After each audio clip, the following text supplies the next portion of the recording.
Hi there. In this video, we'll be looking at the parameters of trig functions. So to start off, we're going to look at the effect of A, which is the coefficient of our trig ratio. And that is this value over here, which we see present in all trig functions.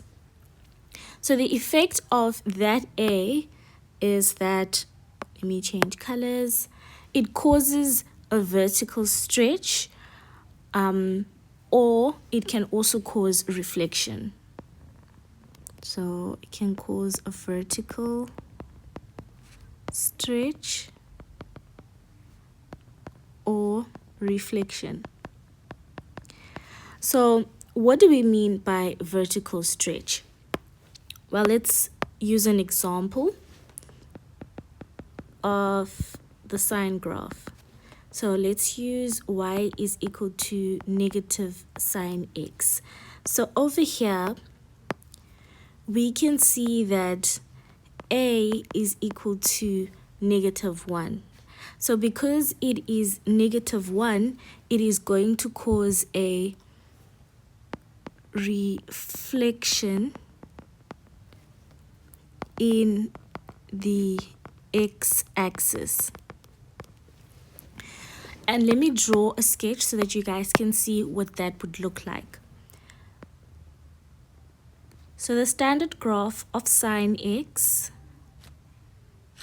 looks something like this. So this is x, that's at 0, and we're going to use a domain of from 0 to 360.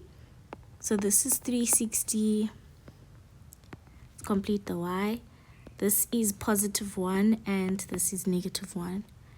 180 degrees is there, 90 degrees is there, and 270 degrees will be over here. Okay, let me shift this a bit to the side so that I have space to draw the other sine graph. Okay, so this is your standard sine x. Y is equals to the normal sine x. All right, so I've drawn my x and y axis. Let's plot the normal graph of sine x. So we know it starts at 0, then a maximum at 90, at 180 it's 0, a minimum at 270, and back at 0. So joining my points, it looks something like that. And then here it curves like that. So this is the normal graph of sine x. So let me create a duplicate of this so that you can see what happens when a is negative.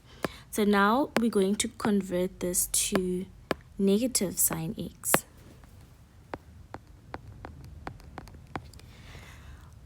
So now because it's negative, I'm going to draw that on top of the sine graph.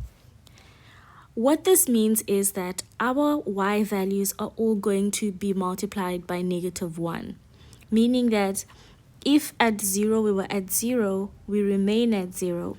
But when we are at 90, that y value is multiplied by 1, making it -1.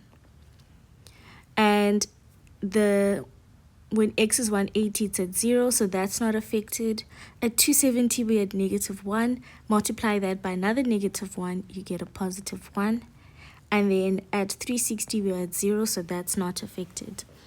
So now, joining my points, the graph now looks like that. And this is the graph of negative sine x, and here you've got your normal sine x. So that's what we mean when we say it's reflected. And this can happen when a is any negative number, so -2, -3, so on and so forth. All right, so now we've covered the reflection part.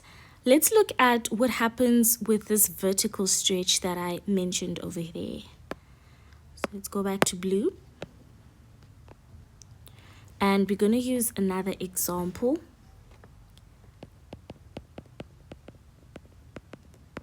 And here let's use y and 2 sine x. So this means that our A, let's use a different color, is now equal to positive 2. So we're not going to have a reflection, but rather a vertical stretch.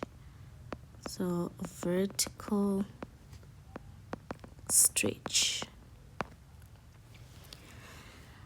So I'm going to duplicate this graph because we already have it.